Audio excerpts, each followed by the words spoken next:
The universe was born in a blaze of light, then went completely dark. For hundreds of millions of years, a silent fog of hydrogen gas filled all of space, and not a single star shone. Then something changed. A mysterious transformation swept across the cosmos, tearing apart atoms and flooding the void with light, ultimately creating the transparent universe we see today. This pivotal chapter is known as the cosmic reionization era, and it was the universe's chaotic teenage years. By the end of this journey, you will understand the 25 greatest puzzles that define this epic transition.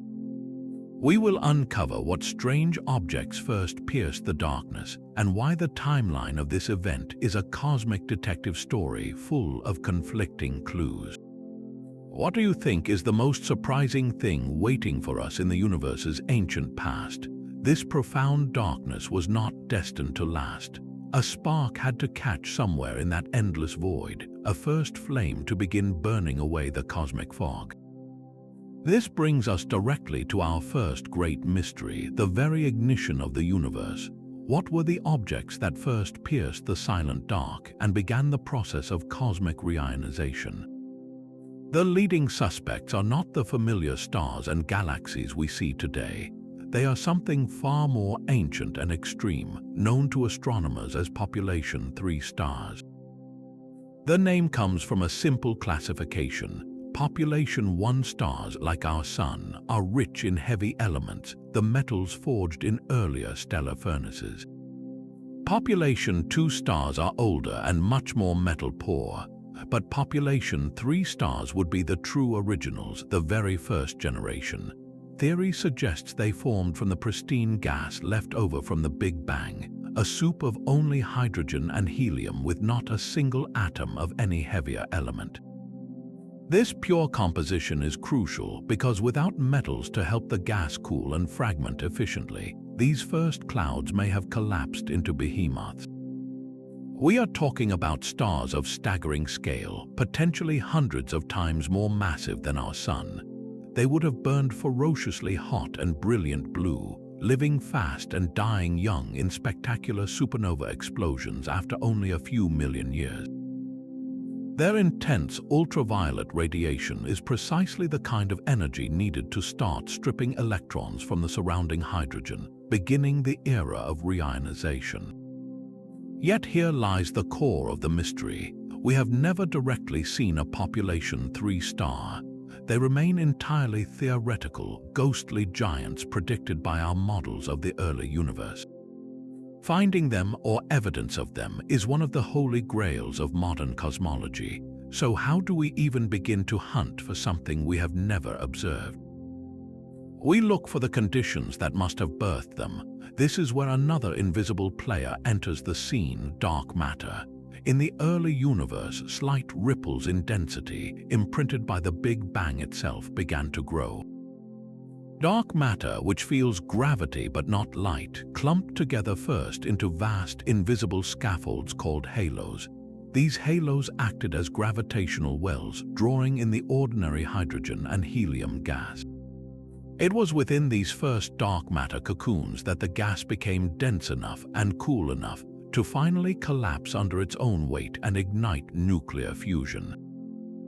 Supercomputer simulations allow us to visualize this primordial dawn. They show a universe of deep black, suddenly punctuated by tiny, brilliant pinpricks of light. Each pinprick is a single, monstrous population 3 star, blazing alone in an island of darkness, its fierce light beginning to push against the endless fog.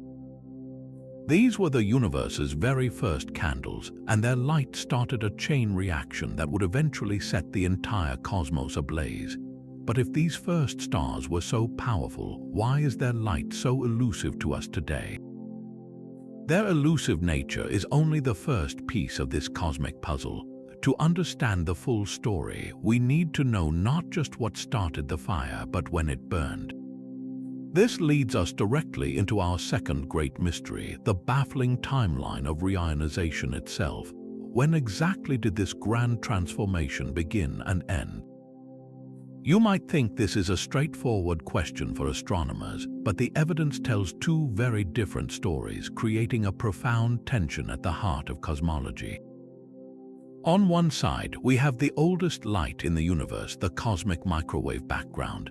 This faint afterglow of the Big Bang carries a fossil imprint of the universe's condition when it was only about 380,000 years old. Satellites like Planck have studied this ancient light with incredible precision. They can measure how the free electrons produced during reionization scatter the microwave background photons, leaving a subtle polarization signal. This data suggests reionization was a relatively quick affair. It points to an early start, perhaps around when the universe was only 200 million years old, and a completion by the time it reached about 550 million years. This is the clean, textbook version of events, but then we look out into the universe with powerful telescopes, peering back in time by observing the most distant quasars. Quasars are the brilliant cores of ancient galaxies powered by supermassive black holes, and they act as cosmic lighthouses. Their light travels for billions of years to reach us, and along the way it passes through the intergalactic hydrogen fog. By analyzing the absorption lines in a quasar's spectrum, astronomers can map where that neutral hydrogen still existed, creating dark gaps in the light known as the Lyman alpha forest. Surveys like the Sloan Digital Sky Survey have looked at quasars from when the universe was around 900 million to 1 billion years old. The shocking finding is that some of these later quasars still show signs of substantial neutral hydrogen patches in their sightlines. This implies that reionization was not fully complete until much later, perhaps dragging on for hundreds of millions of years longer than the microwave background suggests. So which clock do we trust, the ancient fossilized echo or the direct snapshot from a later time? This timeline debate is not just an academic disagreement. It forces us to question our fundamental models of how the first galaxies formed and how much ultraviolet light they actually produced. If reionization ended early, it means the first stars and galaxies were incredibly efficient and prolific ionizers, flooding the cosmos with radiation at a breakneck pace. If it ended late, it suggests the process was more gradual and piecemeal, with ionized bubbles slowly growing and merging over a much longer stretch of cosmic time. This discrepancy means we are still missing a key ingredient in our story, something about the nature of those first light sources that our current simulations do not capture. The conflicting timelines point to a deeper uncertainty about the very architects of this cosmic change. If we think of reionization as a great mystery, the fundamental question is a classic whodunit. Who, or rather what, was responsible for flooding the universe with enough ionizing radiation to tear apart every atom of hydrogen in the vast reaches of space? The investigation narrows down to two primary suspects, each with a compelling but very different motive and method. The first suspect is the vast population of small, early galaxies teeming with massive hot stars. These dwarf galaxies would have been far more numerous than the giant galaxies we see today, and their collective output of ultraviolet light could have been immense. The radiation from these stars is like a steady, widespread drizzle, capable of slowly but surely eating away at the cosmic fog in countless locations simultaneously. The case for them is strong because we see their modern descendants everywhere, and we understand how stars produce the precise type of energetic photons needed to ionize hydrogen. The other suspect is far more dramatic and concentrated: the supermassive black holes at the hearts of early galaxies powering brilliant quasars. A quasar does not produce light like a star. Instead, as matter spirals into the black hole at incredible speeds, it forms a superheated disk that blasts out torrents of radiation across the entire electromagnetic spectrum, including a huge amount of ionizing ultraviolet and X-rays. This radiation is not a drizzle, it is a powerful, focused blowtorch capable of carving out enormous, clear bubbles in the neutral hydrogen. So which force dominated the era? The answer changes the entire story. If stars in small galaxies were the main driver, reionization was likely a gradual, democratic process with ionized bubbles growing and merging from countless points. If quasars were the key players, the process would have been more sporadic and violent, centered on rare but incredibly powerful beacons, leaving vast regions in shadow until their bubbles finally overlapped. The James Webb Space Telescope is now our ultimate detective on this case. It is designed to peer back and directly find those faint, early dwarf galaxies that other telescopes could not see, to count them and measure their true ultraviolet output. Every time Webb discovers a cluster of tiny, red smudges from the dawn of time, it is gathering evidence for the stellar suspect. Yet, if Webb finds that these early galaxies are too few or too dim, the case for quasars grows stronger, suggesting we need to rethink where the universe found the power for its great awakening. The verdict is still out and the evidence is still coming in. The power source is only half the story. Even if the first galaxies blazed with ultraviolet light, there was a formidable barrier standing between that radiation and the wider cosmos, a prison wall of gas and dust. This brings us to our fourth great mystery, the Great Escape. How did the ionizing photons, once created, actually break free from their host galaxies to flood the intergalactic medium? This is known as the escape fraction problem, and it is one of the most stubborn puzzles in reionization science. Think of a young, early galaxy not as a clear glass lantern, but as a dense, roiling cloud, thick with hydrogen gas and the first sooty dust grains forged in stellar explosions. Within this cloud, hot stars are born, pouring out ionizing ultraviolet photons. But those photons do not travel far. They are like bullets fired into a dense fog, each one likely to hit a hydrogen atom almost immediately, ionizing it right there inside the galaxy. The energy is absorbed locally, reheating the galaxy's own gas, but it never makes it to the vast intergalactic voids where the real work of reionization needs to happen. For the universe to become transparent, these photons had to find a way out. So how did they escape? Astronomers theorize that galaxies in the early universe must have been remarkably porous or leaky. One leading idea involves stellar feedback, particularly from those same massive stars. At the end of their short lives, these stars explode as supernova. These catastrophic blasts do not just create heavy elements, they carve out enormous bubbles and chimneys in the surrounding gas, blowing it away and creating clear tunnels that might stretch from the star-forming regions all the way to the galactic outskirts. Through these cleared pathways, ionizing photons could stream out into intergalactic space, like light finding a crack in a cavern wall. Another possibility is that the earliest galaxies were simply built differently. They were smaller, more turbulent, and less orderly than modern galaxies. Their gas may have been clumpy and distributed in a way that naturally left holes and gaps, a Swiss cheese structure that was inherently leaky. Some light could slip between the clumps without being absorbed. Observational evidence for this is incredibly difficult to gather because we are trying to detect not the bright light of the galaxy itself, but the specific, elusive fraction of its light that manages to get out. It is like trying to study a lighthouse by only observing the beams that escape the fog bank surrounding it, rather than the structure of the lighthouse.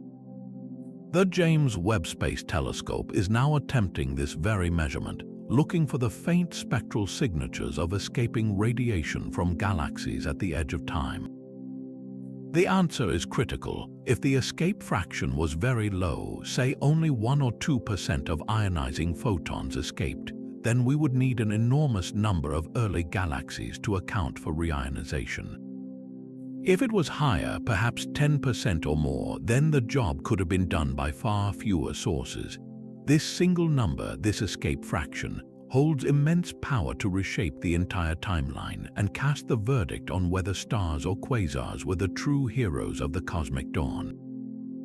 The question of the Great Escape leads us to a suspect with a very different method of breaking out. While stars might rely on tunnels and leaks, quasars operate with sheer, overwhelming force. These cosmic monsters, the supermassive black holes at the hearts of ancient galaxies, are not merely participants in reionization, they are potential superweapons. To understand their power, picture not a gentle, pervasive drizzle of starlight, but a celestial blowtorch of unimaginable intensity. As matter spirals into a black hole at nearly the speed of light, it forms a searingly hot accretion disk. This disk does not just glow, it screams, blasting out a torrent of radiation across the entire spectrum, with a staggering output of the specific, high-energy ultraviolet and X-ray photons that are perfect for shredding hydrogen atoms. A single, bright quasar can outshine its entire host galaxy by a factor of 1,000, and its radiation is so focused and powerful that it does not just ionize nearby gas, it carves out a titanic sphere of clarity in the cosmic fog. Astronomers call these spheres ionized bubbles, and they can be millions of light years across, true voids of transparency in an otherwise opaque universe. The case for quasars as the primary drivers of reionization is built on this incredible efficiency. A few thousand of these brilliant beacons, strategically placed across the early cosmos, could theoretically have done the job of billions of faint dwarf galaxies. But here lies the critical puzzle. Were there enough quasars in the universe's first billion years to pull this off? For a long time, the consensus was no. Quasars were thought to be rare in the early universe, taking considerable time for their central black holes to grow to such monstrous sizes. The math seemed to favor the collective power of countless small galaxies over the sporadic brilliance of a few quasars. That consensus, however, is now being directly challenged by our newest window into the past, the James Webb Space Telescope. Webb is not just finding the faint, early galaxies we expected. It is also uncovering a surprising population of active supermassive black holes, quasars, at epochs far earlier than most models predicted. They are appearing in greater numbers than anyone anticipated, shining from a time when the universe was less than 500 million years old. This discovery throws a fascinating wrench into the reionization narrative. If quasars were more common and ignited earlier, their role shifts from a possible supporting actor to a potential lead. Their intense, hard radiation, particularly their X-rays, has a unique property. X-rays can travel much farther through neutral hydrogen than ultraviolet light before being absorbed. This means a quasar could heat and partially ionize vast, distant volumes of the cosmic fog, perhaps preparing the ground and making it easier for the later ultraviolet light from stars to finish the job. The universe's reionization may not have been a simple, single-process event. It might have been a layered, two-stage drama. First, the deep, penetrating X-rays from early quasars could have created a warm, partially ionized substrate, a cosmic tinder. Then, the ultraviolet light from the first generations of stars provided the final spark that set it all ablaze. Webb's growing catalog of early quasars forces us to consider this more complex, collaborative model, where both suspects in our cosmic whodunit played crucial, interconnected roles. This layered model of quasars and stars makes the math of reionization even more complex, and it runs headlong into a major observational roadblock. For decades, cosmology has been haunted by what is known as the faint galaxy problem. The calculations are straightforward. To flood the universe with enough ionizing radiation in the time allowed by the cosmic microwave background, you need an enormous number of ultraviolet-producing sources. Computer models of early galaxy formation consistently predicted that the bulk of this critical light should have come not from the rare, brilliant quasars or the handful of bright galaxies we could see, but from a vast, invisible legion of tiny, faint dwarf galaxies. These are the cosmic infantry, countless in number, each contributing a small but essential trickle of radiation to the collective effort. The problem was we could not find them. For years, even with our most powerful telescopes like Hubble, the early universe looked underpopulated. the predicted legions of faint galaxies were simply not there in the numbers required. This created a severe tension. Either our theoretical models of how the first galaxies formed were fundamentally wrong, overestimating how many small galaxies the universe could build, or our observational techniques had a critical blind spot. The most likely culprit was a cosmic curtain called redshift. As light from the most distant objects travels across the expanding universe, its wavelengths are stretched or redshifted into the infrared part of the spectrum. For the very first, faintest galaxies, their crucial ultraviolet light is stretched so far that it becomes invisible to telescopes like Hubble, which primarily see in optical and near-infrared light. These galaxies were not missing, they were hiding in plain sight. Their signals shifted into a part of the spectrum we could not properly see. This is precisely why the James Webb Space Telescope was built.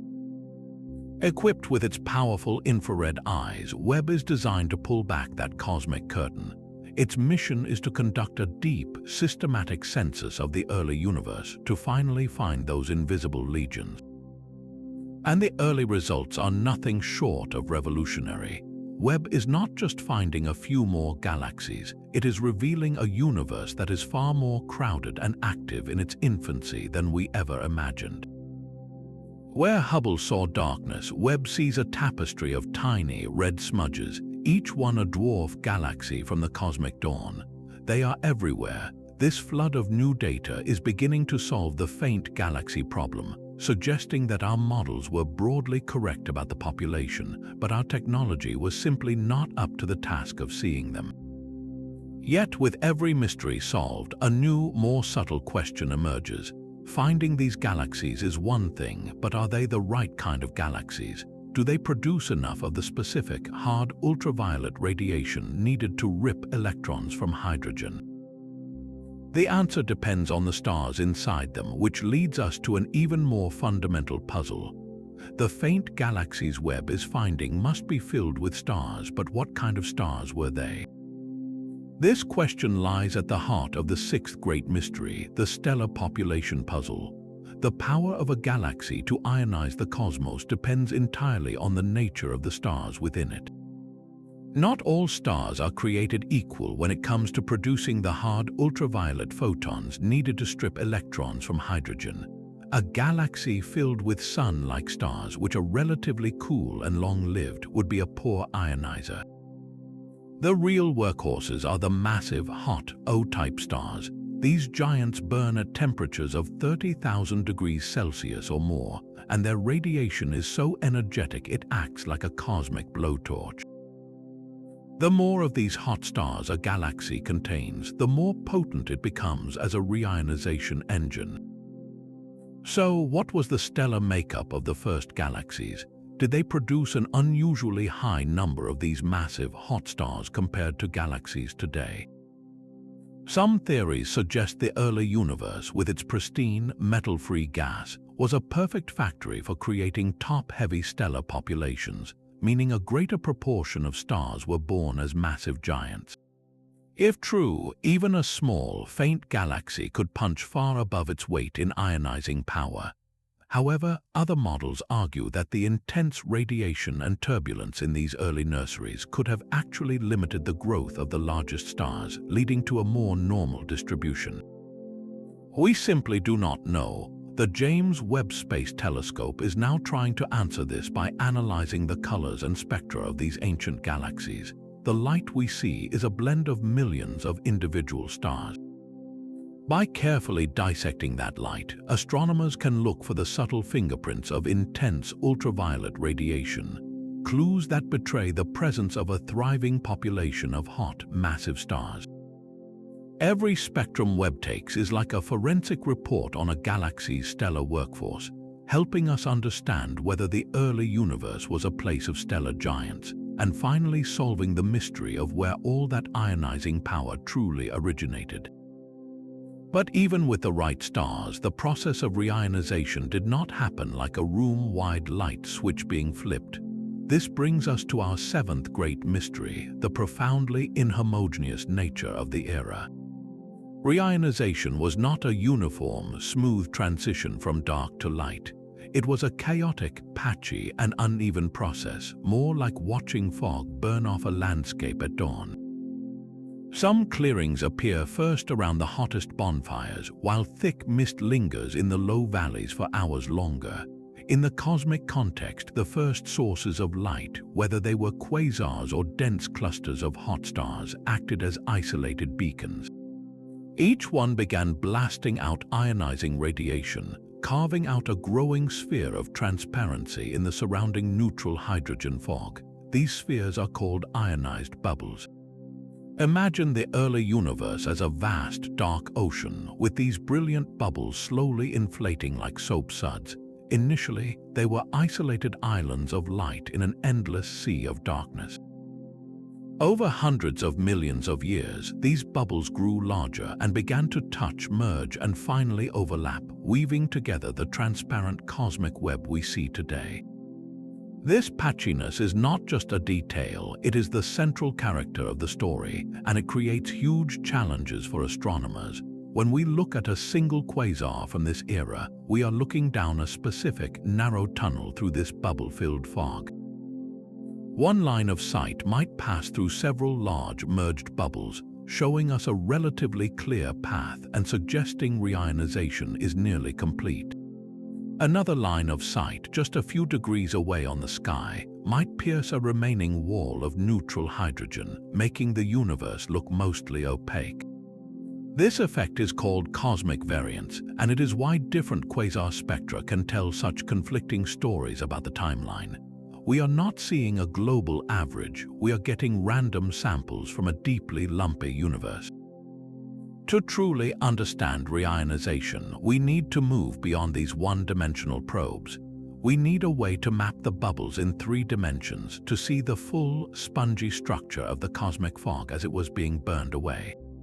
This is the promise of an emerging field called 21-centimeter cosmology. Neutral hydrogen emits a faint radio signal at a precise wavelength of 21 centimeters. By building vast radio telescope arrays on Earth, like the Hydrogen Epoch of Reionization Array or HERA, astronomers are listening for this ancient signal from the dawn of time. As the signal travels through the expanding universe, its wavelength is stretched or redshifted. By tuning their instruments to different frequencies, they can essentially slice the early universe into layers, building up a 3-dimensional map of where neutral hydrogen was and was not at different cosmic times. The goal is to produce the first tomographic image of the reionization era, a map showing the ionized bubbles as growing voids in a sea of neutral hydrogen radio emission. Such a map would be the ultimate validation of our patchy model, revealing the intricate, bubble-like structure of the universe's transformation, and finally allowing us to watch the cosmic dawn unfold not as a theory, but as a direct image from the past. Mapping those bubbles requires listening to a whisper from the dawn of time. This brings us to our 8th great mystery, the enigmatic 21-centimeter forest. We mention the 21-centimeter signal as a way to map the cosmic fog, but it holds secrets far beyond simple bubble detection.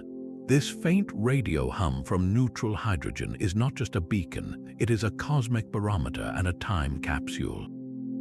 As the signal from the primordial hydrogen travels toward us, it doesn't journey through empty space. It passes through countless clumps and filaments of cooler, denser neutral gas that formed before and during reionization. Each of these clouds acts like a filter, absorbing the 21-centimeter radiation at very specific frequencies corresponding to their distance. The result is a spectrum riddled with narrow absorption lines, a dense, dark thicket of spikes against the theoretical signal. Astronomers call this the 21-centimeter forest. Think of it like the rings of a tree, but for the entire universe. By analyzing this forest of absorption lines, scientists could read a detailed history book. The depth and shape of each line reveals the temperature and density of the absorbing gas cloud at a specific moment in cosmic history. This data could tell us how the universe was heated, not just by the first starlight, but by the X-rays from early black holes and the shockwaves from the first supernova. It could map the intricate web of cosmic structure in its infancy with a clarity no other probe can match. Yet, hearing this forest is arguably the most difficult experiment in all of astronomy.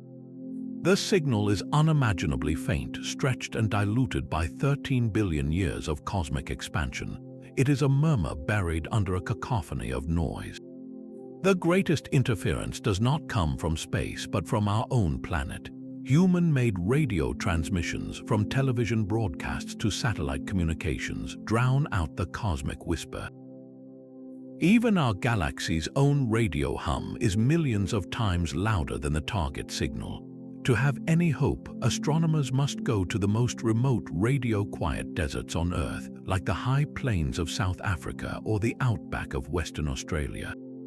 There, they build arrays of simple radio antennas, projects like the hydrogen epoch of Reionization Array and the future Square Kilometre Array. The Square Kilometre Array, or SKA, will be the largest radio observatory ever built, with thousands of antennas spread across 2 continents. Its core purpose is to finally, clearly, hear the birth of the first stars and galaxies by detecting the 21-centimeter signal and its forest. It is a monumental technological gamble to listen for the universe's first breath beneath the roar of our own civilization. Success would give us a direct, 3-dimensional movie of the cosmic dawn, but the path to that triumph is a minefield of static and uncertainty. The faint whisper of the 21-centimeter forest holds more than a map of structure. It carries a direct record of the universe's temperature. This leads us to our 9th great mystery, the thermal history of the cosmic fog itself. How hot was the vast intergalactic medium during this turbulent era, and what heated it up? The answer is not just a matter of cosmic climate. It is a fundamental clue to the identity of the primary actors in reionization. The temperature of the hydrogen gas directly influences how it behaves. Hotter gas is more energetic and diffuse, making it easier for ultraviolet light to rip its electrons away. Colder, denser gas is a tougher target. So, did something heat the cosmic fog before the main wave of ultraviolet starlight arrived, softening it up for the final ionization? The prime suspects for this preheating are not the stars themselves, but more violent and penetrating forces. The first is the shock waves from the earliest supernova explosions. When those first massive population 3 stars died, they did not go quietly. Their cataclysmic blast sent titanic ripples through the surrounding gas, compressing and heating it like a cosmic pressure cooker. The second, and potentially more powerful suspect, is the X-ray radiation from early black holes and quasars. Unlike ultraviolet light, which is easily absorbed by hydrogen, X-rays are penetrating. They can travel deep into the neutral cosmic fog before being absorbed, and when they are, they deposit their energy over a much larger volume, gently heating the gas everywhere. This creates a fascinating possible sequence. First, the X-rays from the first accreting black holes could have slowly warmed the entire intergalactic medium, like turning up the thermostat in a giant room. Then, the ultraviolet light from the first stars and galaxies could have swept through this pre-warmed gas, ionizing it far more efficiently than if it had been cold. This 2-step process, heating then ionization, would leave a distinct fingerprint in the 21-centimeter signal. The depth and shape of the absorption lines in the 21-centimeter forest are exquisitely sensitive to the gas temperature. Colder gas creates sharper, deeper absorption spikes. Warmer, preheated gas produces shallower, smoother troughs. By carefully decoding this pattern, the radio telescopes hunting the cosmic dawn are not just looking for bubbles, they are trying to read the universe's ancient thermometer. Pinpointing this thermal history is crucial. If the data shows clear evidence of widespread early heating, it would be a strong vote for black holes and quasars playing a major foundational role. It would mean they set the stage before the stellar ultraviolet fireworks even began. If the intergalactic medium remained mostly cold until the starlight hit it, then the story leans back toward stars as the sole dominant force. The temperature of the ancient cosmic fog is therefore a silent witness, its memory encoded in a radio whisper, waiting to testify about what truly happened in the darkness before the dawn. While hydrogen's great transformation defines the era, it was not the only element caught in the cosmic storm. This brings us to our 10th great mystery, the silent saga of the missing helium reionization. Helium is the universe's second most abundant element, forged in the Big Bang right alongside hydrogen. For most of cosmic history, it behaved like a quiet passenger, its atoms largely undisturbed. But helium has a secret, a second electron that is bound much more tightly than the first. Stripping that second electron away requires not the hard ultraviolet light from stars, but something far more energetic, the blistering X-ray radiation that only the most violent objects in the universe can produce. The timeline here is the crucial clue. While hydrogen reionization was largely complete by the time the universe was around 1 billion years old, the second ionization of helium happened much later, peaking when the cosmos was roughly 3 to 4 billion years old. This delay is not a mistake in the cosmic script, it is a vital piece of evidence. It tells us that the universe's most powerful X-ray factories, primarily quasars, reached the peak of their population and power billions of years after the first stars had done their work. Think of it as a two-act play. Act 1 is the age of starlight, where massive stars flood the cosmos with ultraviolet, clearing the hydrogen fog and stripping the first electron from helium. The curtain falls on a universe that is transparent but not fully finished. Act 2 begins much later as quasars and their supermassive black holes become commonplace. Their intense X-ray beams now sweep through intergalactic space, specifically targeting that stubborn second electron in every helium atom. This second delayed wave of ionization leaves a distinct fingerprint in the light from distant quasars. When astronomers analyze ancient quasar spectra, they can see absorption features that only appear when helium is in its singly ionized state. As they look at quasars from later cosmic times, those features gradually fade, signaling that the helium has finally been fully stripped by the accumulating X-ray background. This two-stage process for two different elements is a masterclass in cosmic detective work. It allows us to separate the history of starlight from the history of black hole activity across billions of years. The mystery of the missing helium reionization is therefore a timing puzzle. Why did it take the universe so long to muster enough X-ray power to finish the job on helium?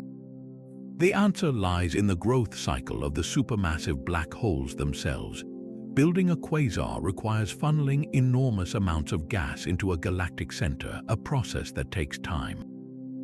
The delayed completion of helium reionization is a direct echo of that slow, monstrous growth, a fossil record written not in stone, but in the ionization state of the second lightest element, telling us precisely when the universe's most terrifying engines finally reached their full, universe-altering might. The two-stage ionization of hydrogen and helium reveals a universe shaped by its own evolving light. But that light did more than just clear a fog, it began to sculpt the cosmic landscape itself. This leads us to our 11th great mystery, a powerful feedback loop where reionization, once begun, actively changed the rules for galaxy formation. The intense ultraviolet background that filled the cosmos was not a passive observer, it was a transformative force. Think of it as a cosmic ultraviolet summer, a relentless, searing heat that bathed every corner of the universe. For the largest galaxies, already massive and with deep gravitational wells, this radiation was a minor inconvenience, like a strong wind against a mountain. Their vast reservoirs of gas were dense enough and gravitationally bound tightly enough to continue cooling, collapsing, and forming new stars. But for the smallest potential galaxies, the situation was dire. These were tiny dark matter halos, the faintest gravitational seeds containing only a wisp of hydrogen gas. When the ultraviolet background light shone on these fragile clouds, it did not just ionize the gas, it heated it to temperatures of 10,000 degrees or more. This heat gave the gas particles so much energy that they could overcome the weak gravitational pull of their tiny dark matter halo. Instead of cooling and condensing to form stars, the gas evaporated, boiling away into intergalactic space. In effect, the cosmic ultraviolet summer sterilized the smallest halos, preventing them from ever becoming galaxies. This process is theorized to have created a cosmic minimum mass for galaxy formation. Only halos above a certain critical size, with a gravitational grip strong enough to hold onto their hot gas, could survive this era and eventually form stars. This theory offers an elegant solution to a modern-day puzzle in our own galactic backyard, the missing satellite problem. Our Milky Way is surrounded by a swarm of small dwarf galaxy companions, but there are far fewer of them than the simplest dark matter simulations predict. Those simulations fill the Milky Way's halo with thousands of tiny dark matter clumps, yet we only see a few dozen small galaxies. Where are all the rest? The reionization feedback mystery provides a compelling answer. Those thousands of missing clumps are the sterilized halos, the galaxies that never were. They are dark matter ghosts, empty of stars because the great ultraviolet background of reionization stripped them of their gas before they could ever ignite. They remain today as silent, invisible shadows, detectable only by their gravity. This means the universe we see is not a complete picture, it is a filtered one, shaped by the very process that made it transparent. The brilliant dawn that ended the cosmic dark ages may have also condemned the smallest islands of matter to an eternal darkness, forever changing the population of the cosmic web. The universe's sterilization of its smallest galaxies left a permanent mark on the cosmic census, but to read the finer details of that era, we need a more delicate instrument. That instrument is light itself, stretched and filtered across billions of years. This brings us to our 12th great mystery, the evolving story told by the Lyman Alpha Forest. When astronomers point their telescopes at the most distant quasars, they are not just measuring a beacon's brightness, they are conducting a forensic analysis of every atom that light encountered on its epic journey to Earth. The quasar's brilliant, continuous spectrum acts like a pristine white light shone through a complex cosmic filter. That filter is the vast intergalactic medium filled with clouds of neutral hydrogen.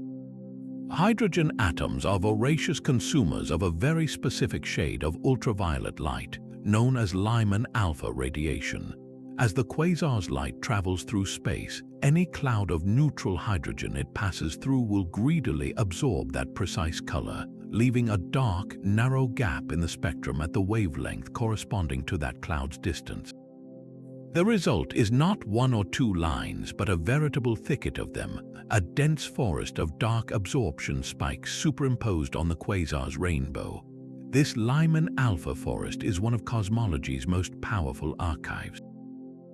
Each dark line is a fossil, a snapshot of a single pocket of neutral hydrogen frozen at the moment the quasar's light passed through it. By studying forests from quasars at different distances, and therefore from different cosmic epochs, we can watch a movie of the intergalactic medium's transformation. In the very earliest universe, before reionization began, the view toward a quasar would be catastrophic. The entire spectrum at wavelengths shorter than the quasar's own Lyman alpha emission would be completely black, absorbed by a solid wall of neutral hydrogen fog. This is called the Gunn-Peterson trough, and its presence is the definitive signature of a fully neutral universe. Then, as the first ionized bubbles begin to inflate, the forest starts to appear. The solid black trough breaks up into a few deep, widely spaced absorption lines. These are the remaining dense walls of neutral gas between the growing transparent bubbles. As reionization progresses, the forest becomes denser and more complex, but the individual lines become shallower. This is because the ultraviolet background from countless galaxies is now permeating space, keeping most of the hydrogen in a diffuse, highly ionized state. Only the densest, most sheltered clouds can remain neutral enough to create a sharp absorption line. By the time the universe is fully transparent, the Lyman alpha forest has transformed into a delicate, dense web of extremely faint lines, tracing the faint wisps of leftover hydrogen weaving through the cosmic web. The puzzle for astronomers is interpreting this complex fossil record. Turning a forest of squiggly lines into a clear history of reionization is a monumental challenge. The depth and width of each line depends not just on the amount of neutral hydrogen, but on the cloud's temperature, density, and internal motion. Furthermore, the expansion of the universe stretches all the light, shifting each absorption line from its original ultraviolet color into the visible or infrared part of the spectrum we see today. Disentangling all these effects requires comparing vast catalogs of quasar spectra against supercomputer simulations that model the growth of cosmic structure and the propagation of ionizing radiation. It is a cosmic jigsaw puzzle where the pieces are made of shadows, and the picture they form is the universe's own memoir of its greatest awakening. The Lyman alpha forest is a fossilized record of the fog's final retreat, but to understand its very first stirrings we must look even earlier, to a moment just before the first stars flickered on. This is the boundary between two legendary cosmic epochs, the cosmic dawn and the reionization era. Are they distinct chapters or one continuous, messy story? The cosmic dawn is traditionally defined as the formation of the very first stars and black holes, the moment light first began to pierce the pristine dark. Reionization is the consequence, the era when that light collectively burned through the cosmic fog. The line between them is blurry, a twilight zone where the first spark becomes a wildfire. A single, monstrous population 3-star dying in a supernova could create a tiny, localized ionized bubble around it. That is both the end of the cosmic dawn for that region and the very first microsecond of reionization. The processes are inseparable, a feedback loop where the first light sources immediately begin altering their environment, which in turn changes how the next generation of objects forms. The greatest clue to this murky transition comes not from starlight, but from that same cosmic hum, the 21-centimeter signal. In 2018, a small, ground-based radio experiment named EDGES, located in the remote Western Australian outback, reported something astonishing. It claimed to detect a broad dip in the radio spectrum at a frequency that corresponds to when the universe was only about 180 million years old, deep in the cosmic dawn. This dip would be the signature of the primordial hydrogen gas absorbing the even more ancient cosmic microwave background radiation. The absorption itself was expected, but the staggering depth of the dip was not. It suggested the cosmic gas at that time was dramatically colder than all standard models predicted, perhaps a chilling 4 degrees Kelvin compared to the expected 20. If this observation is correct and not some trick of terrestrial interference or instrumental error, it implies something profound and mysterious was at work, cooling the hydrogen fog before the first stars even had a chance to warm it up. Physicists have proposed wild possibilities to explain such extreme cooling. Perhaps dark matter particles, the universe's invisible scaffolding, were interacting with ordinary hydrogen through some unknown force sapping its heat. Or maybe the gas was cooled by radiation from the very first, elusive population of stars in ways we do not understand. The EDGES signal remains controversial, unconfirmed by any other experiment. It is a tantalizing, fragile thread connecting our theories to the universe's actual infancy. It suggests the cosmic dawn was not just about things turning on, but about the cosmos being prepared, chilled by unseen hands for an event we are still trying to comprehend. This potential discovery blurs the line between the dawn and the day that followed, hinting that the story of reionization began not with a flash, but with a deep and mysterious cosmic chill. The profound chill hinted at by the Edge's signal forces us to consider the universe's most elusive ingredient, dark matter. For decades, our standard model has treated dark matter as cold and collisionless, meaning its particles interact only through gravity. This cold dark matter provides the essential, invisible scaffolding for cosmic structure, its halos drawing in the ordinary gas where stars eventually ignite. But what if dark matter was not a passive spectator? Mystery 14 asks if dark matter played a more active role in the cosmic dawn, beyond just providing gravitational wells. Exotic theories propose dark matter that is warm or even self-interacting, and these subtle changes could have radically reshaped the early universe, altering the timeline and sources of reionization itself. The standard cold dark matter model predicts a universe filled with an abundance of tiny, low-mass dark matter halos from the very beginning. These are the countless seeds that, in theory, could have hosted the first faint dwarf galaxies. But if dark matter is warm, meaning its particles were moving too fast in the early universe to clump together on the smallest scales, the picture changes dramatically. A warm dark matter cosmos would have far fewer of those tiny halos at the earliest times. The first structures to form would be larger, rarer, and more spread out. This would delay the ignition of the first stars and galaxies, because you need those small halos to get the process started. Reionization would begin later and might require the few, larger galaxies that did form to be extraordinarily efficient ionizers to make up for the missing legions of small ones. Alternatively, consider self-interacting dark matter. In this model, dark matter particles can actually bounce off each other like billiard balls rather than passing through one another like ghosts. This interaction smooths out the centers of dark matter halos, making them less dense and more puffy. For the small halos that host the first galaxies, this puffiness has a critical consequence. Their gravitational grip on ordinary gas becomes weaker.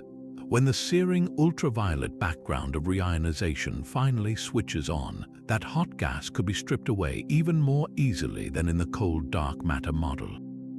This would amplify the feedback effect, sterilizing an even greater number of small potential galaxies. The cosmic minimum mass for galaxy formation would be higher, meaning only the largest, rarest halos could survive the era and form stars.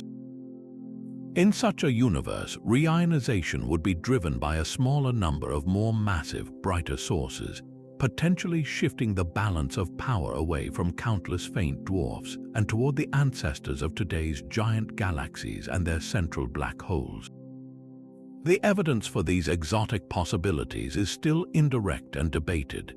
The apparent shortage of small satellite galaxies around the Milky Way, the missing satellite problem, is one clue that some mechanism, perhaps reionization feedback enhanced by self-interacting dark matter, suppressed their formation. The potential depth of the Edge's absorption signal, suggesting ultra-cold early gas, could point to dark matter interacting with and cooling hydrogen through some unknown channel. These are tantalizing hints, but not yet proof. The true test will come from the next generation of observations. As the James Webb Space Telescope delivers a precise census of the earliest, smallest galaxies, it will tell us if they were as numerous as cold dark matter predicts, or as rare as the warm dark matter model suggests. Similarly, the maps of the 21-centimeter signal from telescopes like the Square Kilometre Array will reveal the detailed pattern of the first ionized bubbles. The size and distribution of those bubbles are a direct reflection of the underlying dark matter skeleton that birthed them. If that skeleton looks smooth and lacks fine detail, it could be a signature of warm dark matter. If it appears more cuspy and dense, it would favor the cold, collisionless model. We are on the verge of probing not just the luminous actors of reionization, but the very nature of the dark stage upon which they performed. The answer will determine whether dark matter was a silent anchor or an active, unseen director of the universe's greatest light show. The nature of dark matter may have set the stage, but the final curtain call of the reionization era is a mystery in its own right. How and why did this epic transformation, which had burned for hundreds of millions of years, finally come to an end? The answer is not as simple as the universe simply running out of fuel. Think of it like trying to dry out a vast, sopping wet sponge. At first, a powerful heat lamp can quickly evaporate the surface water, but the last remaining moisture is trapped deep inside the sponge's densest pockets, stubbornly resisting the heat. Reionization ended for a similar reason. The most accessible, diffuse hydrogen floating in the vast intergalactic voids was ionized first and most easily. The ultraviolet background radiation could sweep through these low-density regions, clearing them out. But the final neutral hydrogen did not vanish, it retreated. It survived in two main types of fortresses. First, there were the extremely dense, self-shielding clouds within the cosmic web, the filaments and knots where gas was so thick that the outer layers of hydrogen would absorb the incoming ionizing radiation, protecting the neutral core within. Second, and most importantly, the hydrogen found sanctuary inside galaxies themselves, especially within small, faint dwarf galaxies that had just enough gravity to hold onto their gas against the evaporating heat of the ultraviolet background. These became the last islands of neutrality in an otherwise transparent sea. We have observational evidence of these final holdouts. Astronomers have identified rare, ancient galaxies from the tail end of the reionization era that show signs of being almost entirely cloaked in a cocoon of their own neutral hydrogen. Their internal star formation is choked off because the intense radiation from their own young stars cannot even escape to ionize their immediate surroundings, let alone contribute to the intergalactic effort. These galaxies are like damp, smoldering logs in a fire that has otherwise swept through the forest, their fuel locked away and unusable. The process stopped not because the ionizing sources disappeared, but because the remaining battlefield shifted. The fight moved from the open fields of intergalactic space to the dense, tangled jungles within and around galaxies. The ultraviolet background, though pervasive, simply could not penetrate these last, dense bastions efficiently.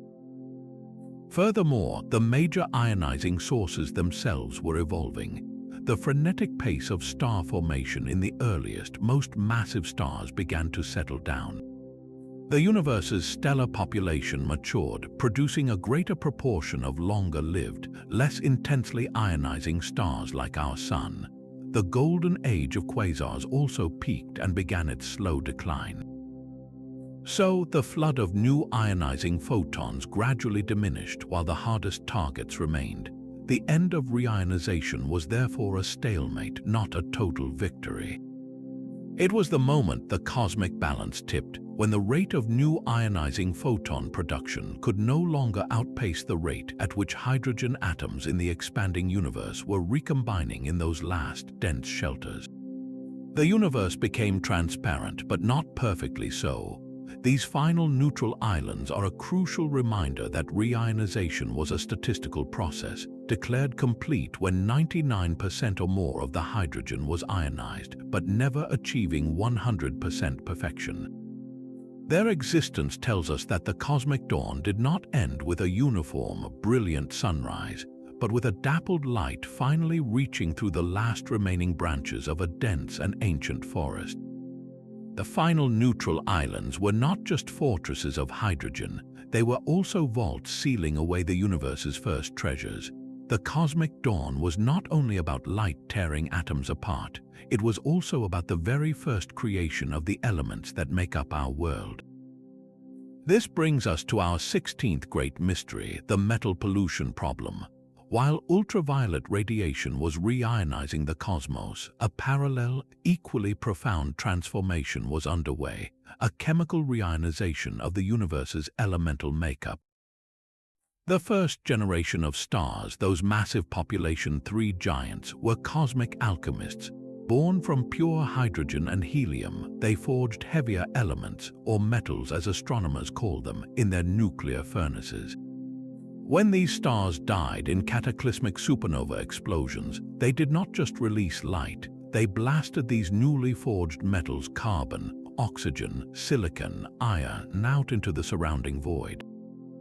This was the first great act of cosmic pollution, seeding the pristine intergalactic medium with the raw materials for future planets and life. The central question is one of speed and reach. How quickly did these metals spread from their explosive birthplaces to contaminate the vast cosmic expanses? Did supernova winds carry them only into the immediate surroundings of the first galaxies, or did they flood the entire intergalactic medium, turning a pristine ocean into a faintly metallic soup within just a few 100 million years? The clues to this chemical reionization are found in the same quasar spectra that reveal the Lyman alpha forest. Astronomers search for extremely faint absorption lines at wavelengths specific to elements like carbon, oxygen, and silicon. Finding these lines is like detecting a few drops of ink in an ocean of clear water, an astonishingly difficult task, yet against the odds they have been found. In the light of quasars from when the universe was less than 1 billion years old, researchers have identified the fingerprints of metals spread far beyond any individual galaxy. This is a profound discovery. It means that even at these incredibly early times, the products of stellar death had already been scattered across cosmic distances, polluting the voids between galaxies. This observation challenges our models of early star formation and feedback in two critical ways. First, it suggests that supernova explosions in the first tiny galaxies were incredibly energetic, capable of launching their metal-rich debris at speeds high enough to escape their host's gravitational pull entirely.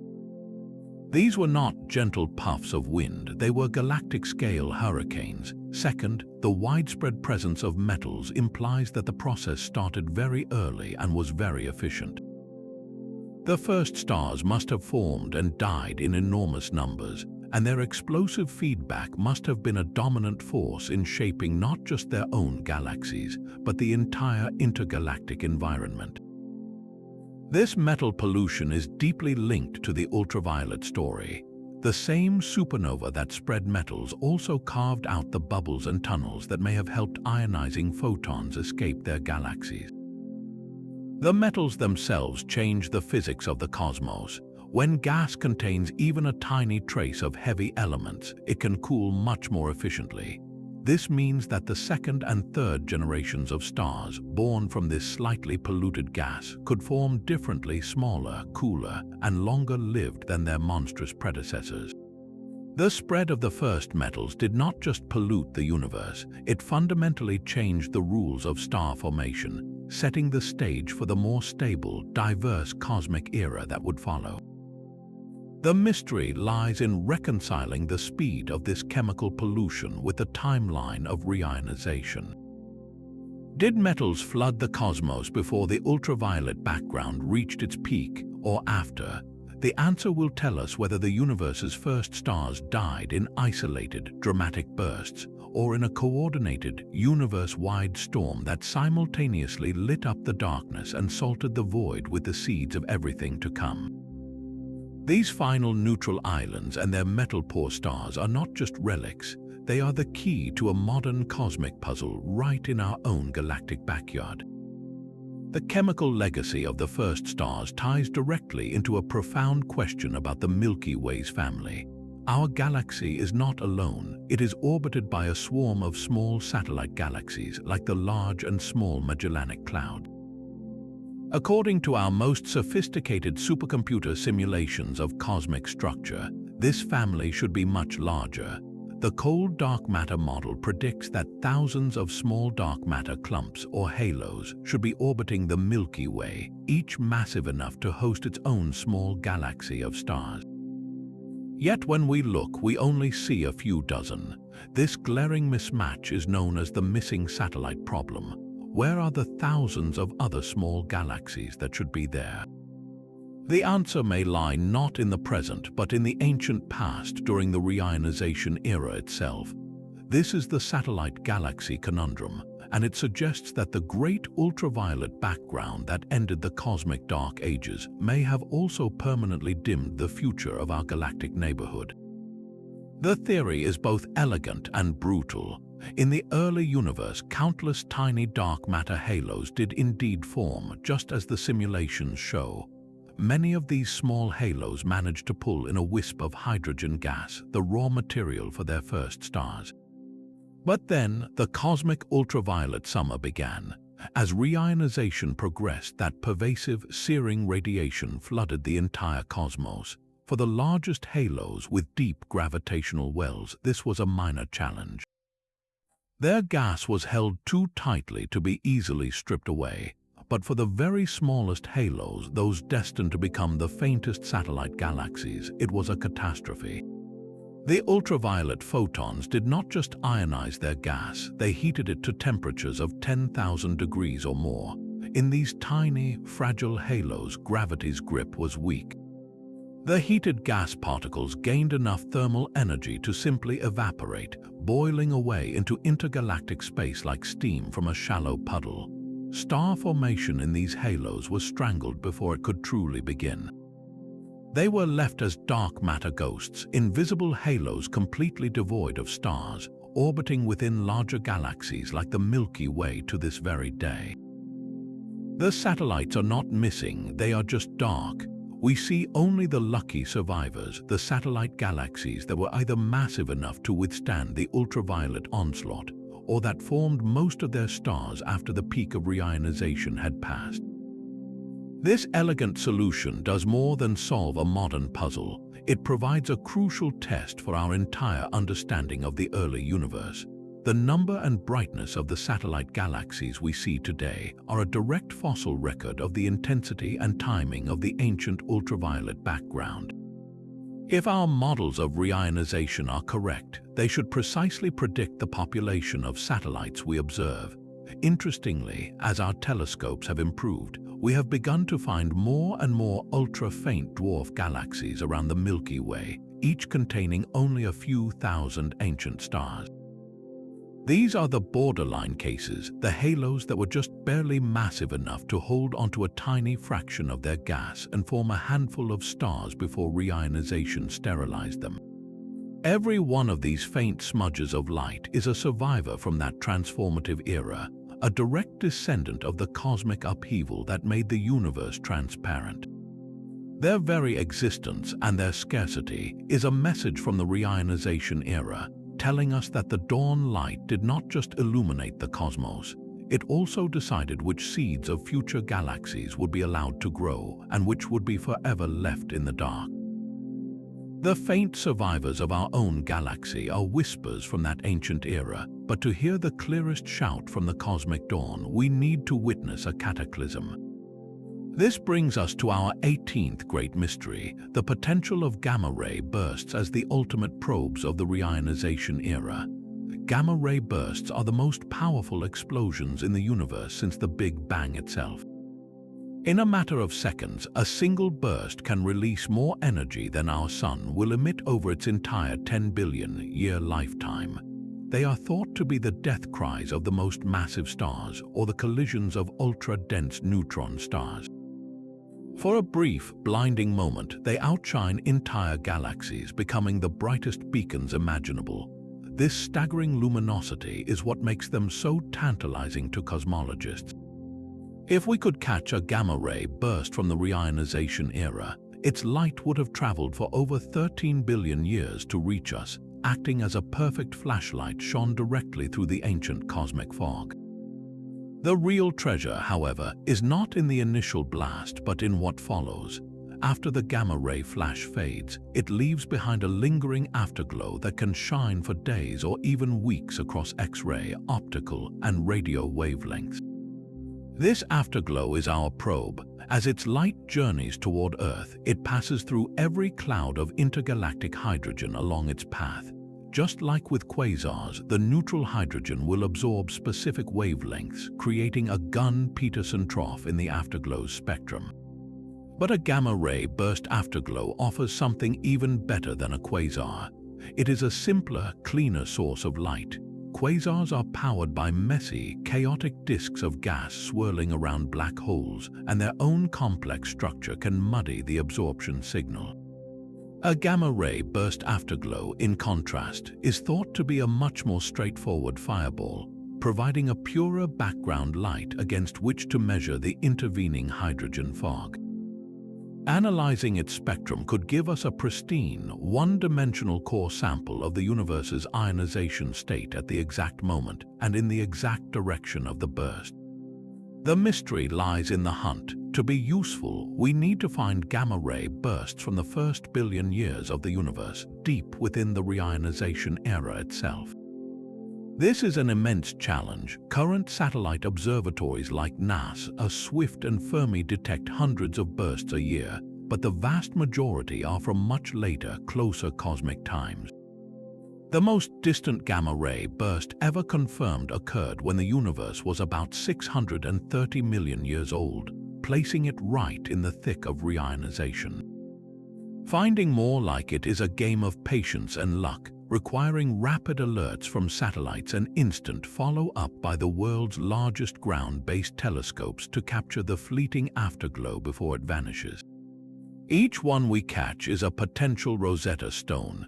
Its light holds a direct record of the density and clumpiness of the neutral hydrogen it passed through, allowing us to map the size of ionized bubbles at that specific epoch. If we could collect a handful of such bursts from different directions and different cosmic times, we could begin to assemble a three-dimensional map of the reionization process as it unfolded, seeing exactly where the fog was thick and where clearings had begun to form. They are the universe's own flashbulbs, momentarily illuminating its deepest past. The search continues, a waiting game for the next brilliant echo of a star's death from the dawn of time to streak across our sky, offering a fleeting glimpse into the era when everything changed. Gamma-ray bursts offer a brilliant but fleeting glimpse, while the James Webb Space Telescope provides a steady, revolutionary gaze. This incredible observatory is fundamentally rewriting the cosmic dawn narrative, not with brief flashes, but with a deep, persistent stare into the infrared heart of creation. Webb was built for this exact moment, to see what Hubble could not. Its giant golden mirror and suite of infrared instruments are perfectly tuned to catch the stretched, redshifted light from the universe's first galaxies, light that has been traveling for over 13 billion years. For the first time, we are not just theorizing about the reionization era, we are directly photographing its architects. The early results have been nothing short of astonishing, and they have ignited a profound new mystery. Webb is finding galaxies, lots of them, from astonishingly early times, but the real shock is not just their existence, it is their apparent maturity. The telescope is uncovering galaxies that are too bright, too massive, and too structured for their age. According to our best pre-Webb models of cosmic evolution, the universe should have needed more time to gather enough material, build such large stellar populations, and arrange them into the disk and spiral shapes we are already seeing in some of these ancient smudges. It is like opening a family photo album and finding a detailed picture of your great-great-grandfather as a fully grown adult, when all historical records say he should still be a toddler. This creates a thrilling tension. One possibility is that our understanding of the very first stars, the population 3 giants, is correct, but they were even more efficient and prolific than we dreamed. Perhaps they formed at a breakneck pace, converting nearly all available gas into stars almost instantly, creating brilliant, massive galaxies in a single, furious burst of cosmic construction. Another, more radical possibility is that our standard model of cosmology itself needs a tweak. The timeline from the smooth soup of the Big Bang to the clumpy cosmos of galaxies might need to be compressed. Or perhaps dark matter or other physics in the early universe helped structure matter faster than our simulations predict. Every new deep field image from Webb is a data point in this high-stakes debate. Each tiny red galaxy it discovers is weighed and measured, its brightness and size fed into supercomputers that are now running in overdrive to adjust their virtual universes. The goal is to find a new recipe, a new set of initial conditions and physical laws that can explain how the infant cosmos grew up so fast. This is the true JWST revolution. It is not just providing answers, it is forcing us to ask better, more fundamental questions about the very foundations of our cosmic story. The profound maturity of Webb's early galaxies forces us to seek evidence from an even more ancient source, a fossilized whisper that predates the first stars themselves. This brings us to our 20th great mystery, the subtle but powerful imprint left on the cosmic microwave background's own light. The cosmic microwave background is the afterglow of the Big Bang, a snapshot of the universe when it was a mere 380,000 years old, long before any star had ever shone. Yet, this ancient light carries a scar, a memory of the Reionization Era that happened hundreds of millions of years later. The key to unlocking this memory lies not in the temperature of the background radiation, but in its polarization, the specific direction its light waves are vibrating. When the universe was newborn and still a hot plasma, photons were constantly bouncing off free electrons, a process called Thomson scattering. This scattering imprinted a specific pattern of polarization on the light, like a fingerprint. When the universe cooled enough for atoms to form during recombination, the electrons were captured, the scattering stopped, and that fingerprint was frozen in time. But then, reionization happened. The first stars and galaxies flooded the cosmos with ultraviolet light, tearing electrons away from their hydrogen atoms once again. For a second time in cosmic history, the universe was filled with free electrons. As the ancient cosmic microwave background, photons traveled through this newly ionized medium on their way to us, some of them scattered off these late-arriving electrons. This secondary scattering did not create the main polarization pattern, but it subtly modified it, adding a faint, telltale signature over the entire sky. Astronomers categorize these polarization patterns into two types, E modes and B modes. Think of E-mode patterns like the radiating spokes of a wheel or the contours on a weather map, patterns that have no inherent twist. B-mode patterns, on the other hand, have a curling, swirly quality, like the pattern of water going down a drain. The scattering from reionization primarily generates a large-scale E-mode signal. The strength of this signal is directly related to how many free electrons the photons encountered, which in turn depends on how long reionization lasted and how patchy it was. By measuring this specific polarization component, satellites like Planck and WMAP have provided one of our cleanest all-sky measurements of the reionization era. They express it as a single number, the optical depth. This number essentially tells us the total probability that a cosmic microwave background photon scattered off a free electron after the universe was 380,000 years old. It is a measure of the total amount of ionizing activity across cosmic history. The value Planck found points to a reionization process that was roughly halfway done by the time the universe was around 400 million years old. This independent clock, set by the universe's oldest light, is a crucial piece of evidence in the timeline debate. It acts as a global average, a check against the sometimes conflicting stories told by individual quasars or galaxies. The puzzle lies in the exquisite difficulty of the measurement. The polarization signal from reionization is incredibly faint, a subtle ripple superimposed on an already faint background glow. Extracting it requires instruments of phenomenal sensitivity, placed above Earth's atmosphere to avoid interference, that can map the entire sky with microscopic precision. Any systematic error, any tiny instrumental glitch, can swamp the signal or create a false one.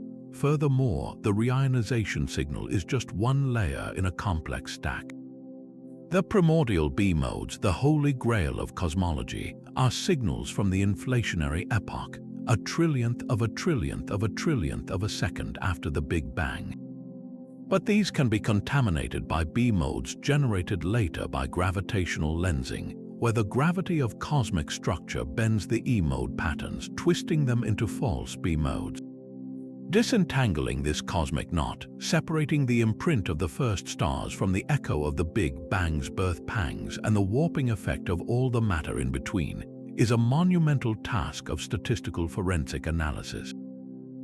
It requires comparing the polarization maps against detailed simulations of the entire universe's history. The cosmic microwave background polarization is therefore a final witness, its testimony etched across the whole sky. It does not show us the individual actors of reionization, but it records their collective, universe-altering work, providing a bedrock measurement against which all our other, more detailed stories of the cosmic dawn must ultimately be reconciled. While light and matter battled across the cosmos, another invisible force may have been quietly shaping the fight. The 21st mystery asks a profound question about the fabric of space itself. Did the vast emptiness between the first galaxies hum with primordial magnetic fields? We think of magnetism as a local phenomenon tied to planets, stars, and galaxies. But what if the intergalactic medium itself was magnetized from the very beginning, woven with faint threads of magnetic force? This is not about the strong fields we see today, but the ghost of a field unimaginably weak, perhaps 1 billion times fainter than Earth's own magnetic shield. The origin of such a field is a deep theoretical puzzle. One possibility is that it was seeded in the extreme violence of the Big Bang itself, a fossil imprint from the universe's birth pangs. Another is that it was generated later by the turbulent motions of gas during the cosmic dawn, like a dynamo starting to spin up in the chaos. If these fields existed, even at such a whisper-thin strength, they could have played a subtle but crucial role in the story of reionization. Magnetic fields do two fundamental things to a gas. They can provide pressure, a kind of invisible scaffolding that supports a cloud against its own gravity, and they can channel the flow of energy. During the collapse of the first gas clouds into stars and galaxies, a weak magnetic field could have acted as a brake, slowing the process just enough to change the size and number of the first stars that formed. It might have prevented the gas from fragmenting as easily, leading to fewer but even more massive population 3 stars. This would have directly altered the universe's ionizing power from the very first moment. Furthermore, once the first stars ignited and began blasting out radiation and plasma, magnetic fields would have guided those outflows. They could have funneled the supernova winds and the escaping ionizing photons along specific pathways like cosmic wires, making the process of blowing bubbles and clearing the fog more efficient in some directions and less in others. The fields could have helped contain the hot gas within galaxies longer, or conversely, helped it escape faster, directly impacting that critical escape fraction. The challenge, and the reason this remains a frontier mystery, is that we have almost no observational handle on these ancient, large-scale fields. Their signal is buried in the noise of everything that came after. Our best hope for detection lies in the same cosmic messenger we have relied on before, the 21-centimeter signal from neutral hydrogen. A magnetized intergalactic medium would subtly alter how that radio signal propagates and polarizes. Future radio telescopes like the Full Square Kilometer Array may be sensitive enough to search for this faint fingerprint in the radio whispers from the dawn of time. Until then, the role of magnetic fields in reionization remains one of cosmology's great speculative puzzles, a reminder that the universe's first light show may have been directed by forces we are only beginning to sense. A radical possibility whispers from the fringes of cosmology, a story where the universe's awakening was not one triumphant dawn but a series of false starts. The double reionization hypothesis proposes exactly that, a cosmic stutter where the first light flickered, failed, and had to be reignited. In this scenario, the very first generation of stars, the monstrous population 3 giants, did indeed burst onto the scene incredibly early. Their fierce ultraviolet radiation began carving out the first ionized bubbles in the neutral fog, initiating an initial wave of reionization, but these pioneers were doomed. They lived fast, died young in supernova, and their host galaxies were tiny and fragile. When those first stars exploded, they may have done more than just spread metals. They could have catastrophically disrupted their own environments. The supernova might have blasted away all the remaining gas in their small halos, or heated it so violently that it could not cool back down to form new stars for a very long time. With the first generation gone and no new stars to replace them, the ionizing photon production would have plummeted. Meanwhile, the universe continued to expand, causing the gas in those early ionized bubbles to thin out. Without a constant source of new ionizing radiation to keep the hydrogen atoms torn apart, they began to recombine. Electrons found their protons again, and the hard-won bubbles of transparency would have slowly faded, swallowed back into the neutral dark. The universe, in a sense, would have gone back to sleep, its first attempt at enlightenment snuffed out by its own violent birth pangs. This quiet period could have lasted for tens or even hundreds of millions of years, a cosmic regression before the final, successful campaign. The second, permanent wave of reionization would then have been led by a different cast of characters. These were the more mature, resilient galaxies that formed later from larger dark matter halos, better able to retain their gas and sustain continuous star formation. Their collective, steady output of ultraviolet light, perhaps aided by the growing population of quasars, would have swept through the cosmos for a second time, this time with enough force and persistence to finish the job permanently. So, is there any evidence for such a dramatic stop-and-start history? The hunt focuses on that most ancient of signals, the 21-centimeter hum. A double reionization would leave a unique fingerprint in the radio sky. Instead of a single, smooth transition from absorption to emission as the gas goes from cold to heated, the signal might show a more complex structure. Imagine a graph plotting the signal strength against cosmic time. A single, clean reionization would look like a broad valley, dipping down as the gas absorbs the cosmic microwave background, then rising back up as it is heated and ionized. A double reionization could produce a W-shaped signature, a dip, a partial recovery as the first wave fails and the gas cools and recombines, and then a second, final dip and rise as the permanent wave takes hold. It would be the unmistakable echo of the universe taking two breaths instead of one. While no such clear signal has been definitively found yet, the tantalizing and controversial Edge's absorption dip, which was far deeper than expected, has led some theorists to wonder if it could be a relic of that first failed wave, a moment when the gas was cooled not just by expansion, but by the eerie quiet that followed the death of the very first stars. The double reionization idea remains speculative, a compelling what if that challenges the simpler narrative. It forces us to consider that the path from darkness to light may have been a winding road with dead ends, a story of cosmic ambition and setback before the final, lasting transparency was won. These faint, dark matter ghosts orbiting our galaxy are more than just theoretical predictions. They are real, and we can see their fossilized remains. The faintest satellites of the Milky Way, known as ultrafaint dwarf galaxies, are not merely distant points of light. They are living time capsules, galactic archaeological sites that hold a direct record of the Reionization era's brutal impact. Each one is a tiny, fragile system containing only a few thousand ancient stars held together by a halo of dark matter. Their profound dimness is the first clue, a sign that their star formation was violently cut short. To understand why, we must become cosmic archaeologists, learning to read the story written in the light of their ancient stars.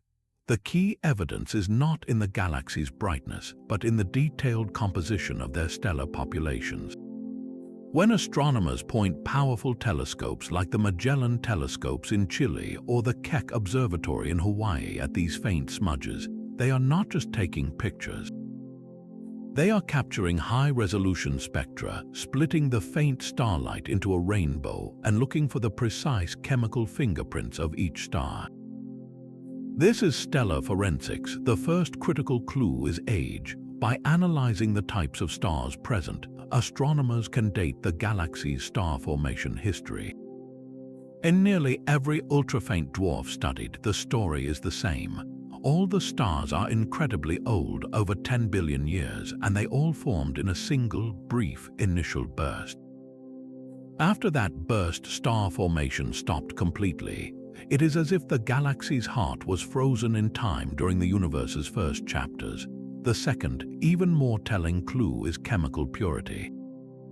The stars in these ultrafaint dwarfs are metal-poor to an extreme degree. They contain only the faintest traces of elements heavier than hydrogen and helium, far less than stars in larger galaxies like our own. This tells us they formed from gas that had been polluted by only one or at most two generations of supernova. After those first few stellar explosions, something prevented new gas from falling in to form a second, more metal-rich generation of stars. The timeline and the chemistry point to a single dramatic culprit, the same event that sterilized thousands of other small halos. When the ultraviolet background of the Reionization Era switched on, it did not just heat the gas in these tiny galaxies, it likely blew it all away. The internal supernova from that first stellar burst may have even helped, carving out pathways for the external radiation to sweep in and finish the job.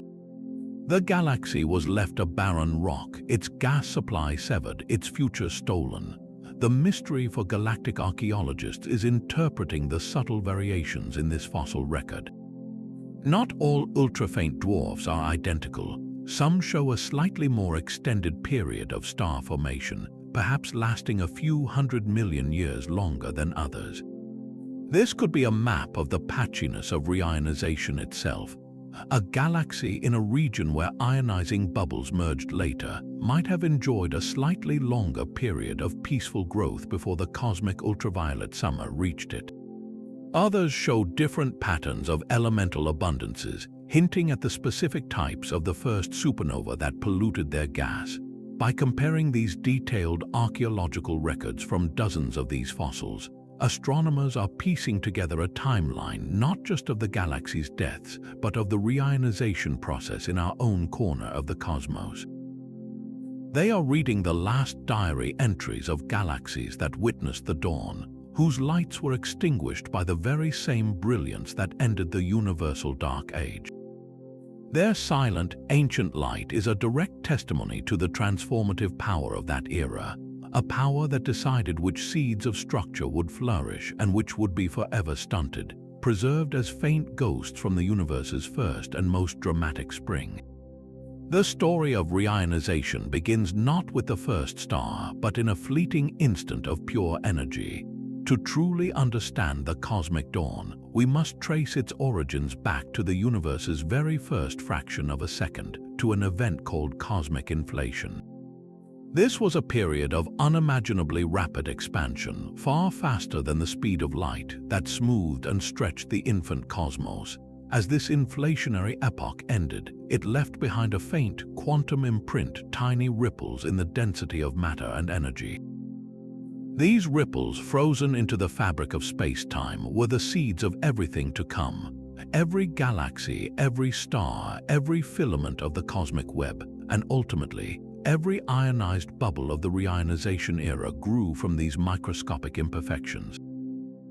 This connection creates our 24th great mystery, a profound chain of causality spanning nearly 14 billion years.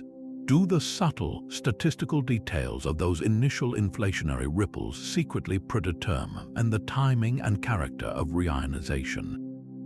It is a question that links the universe's birth pangs directly to its chaotic adolescence. The logic is compelling. The pattern of the primordial density fluctuations dictated where the first dark matter halos would form, how massive they would be, and how closely they were clustered together. This, in turn, controlled where the first stars and galaxies ignited, how bright they were, and how quickly their ionized bubbles could grow and merge. A universe seeded with slightly larger, more pronounced fluctuations might have collapsed into structure earlier and faster, triggering a swift and early reionization. A universe with smoother, more subdued seeds might have taken longer to gather its first galaxies, leading to a later, more drawn-out process. The potential evidence for this cosmic domino effect is written in the oldest light we can see, the cosmic microwave background. This afterglow map is a baby picture of the universe, and its hot and cold spots are direct photographs of those inflationary density ripples. By studying the statistical properties of this map, the precise distribution and size of the spots, cosmologists can infer the physics of inflation itself.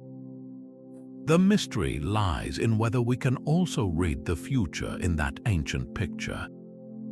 Can we find a signature in the microwave background's intricate pattern that reliably predicts, for example, the optical depth measurement from reionization? Some theorists suggest that certain inflationary models, which produce specific types of density fluctuations, would naturally lead to a universe where reionization happens in a particular way. It is a breathtaking idea that the blueprint for the universe's Great Awakening was encoded at its inception, a fate written into the cosmos before a single atom had even formed. Testing this idea is a monumental challenge requiring exquisitely precise measurements of both the beginning and the middle of cosmic history. We must compare the pristine map of the microwave background from missions like Planck with the emerging, three-dimensional map of reionization from 21-centimeter experiments and the galaxy census from the James Webb Space Telescope. We are looking for a correlation across an unimaginable gulf of time. Finding such a link would be one of the most profound discoveries in cosmology. It would mean that the story of our transparent universe, from the first spark to the last fading patch of fog, was not a random series of events, but a narrative whose opening lines contained the entire plot. The great light that ended the Dark Ages may have been shining in potential from the very first moment of existence. The universe's great transformation was never absolute.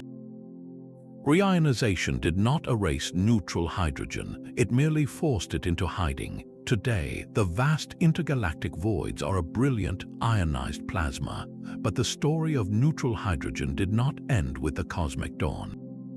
It found sanctuary, and its final refuge reveals our 25th and ultimate mystery, the complete life cycle of the universe's most fundamental element. From its total dominance after the Big Bang's glow faded, to its near annihilation during reionization, to its stubborn persistence in the modern cosmos, where did all the neutral hydrogen go and what is its fate? The answer lies in the densest corners of the cosmic web. Even in our transparent universe, thick clouds of cold, neutral hydrogen survive. Astronomers detect them as dark, broad absorption lines in quasar spectra, calling them damped Lyman alpha systems. These are not galaxies in the traditional sense, but colossal reservoirs of pristine gas, often containing more raw hydrogen than an entire spiral galaxy's worth of stars. They are the universe's last great stockpiles of unused star-making material, cosmic gas tanks floating in the darkness between the bright islands of galaxies. They represent a paused state, hydrogen that successfully weathered the ultraviolet storm of reionization by virtue of its sheer density, its outer layers self-shielding the neutral core within. But this is not a permanent rest. These reservoirs are the fuel for the universe's future. When such a cloud falls into the gravitational well of a growing galaxy, it can trigger a new burst of star formation, lighting up the galactic core. The neutral hydrogen is consumed, transformed into the blaze of new stars and the glow of ionized nebulae. This cycle of refuge, accretion, and ignition has been ongoing for billions of years. It is how galaxies like our Milky Way have continued to form stars long after the reionization era ended, by cannibalizing these ancient neutral leftovers from the cosmic dawn. So the ultimate fate of neutral hydrogen is not extinction but perpetual transformation. It is the universe's primary currency, constantly shifting between states. It flows from vast, cool clouds into the furnaces of galaxies, where it is ionized and fused into heavier elements. Some of it is blasted back out into the intergalactic medium by supernova and quasar winds, where it may cool and recombine once more, only to be gathered up again later by another galaxy's gravity. This grand cycle ties the epoch of reionization directly to the universe's ongoing evolution. The great ultraviolet background that now permeates space acts as a regulator, a cosmic thermostat that prevents hydrogen from easily recombining in low-density regions, maintaining the large-scale transparency. Yet, in the shielded hearts of the densest clouds, the ancient neutral universe still breathes. It is a living fossil, a direct link to the era before the first stars. The final mystery, therefore, is one of balance and time. How much of this primordial hydrogen remains locked in these damped systems? How efficiently is it being converted into stars, and how much is being permanently ionized and lost to the intergalactic voids? The life cycle of hydrogen is the life cycle of the cosmos itself, from its dark, simple beginnings to its current sparkling complexity, and onward to a future where, trillions of years from now, the last stars will flicker out, and the universe may once again become a quiet, dark sea of neutral atoms, completing the circle that began with the dawn of light. 25 mysteries woven together into a single, epic narrative of the universe's chaotic adolescence. From the ghostly first stars to the final stubborn islands of neutral gas, this was not a simple sunrise, but a turbulent, patchy, and deeply transformative era.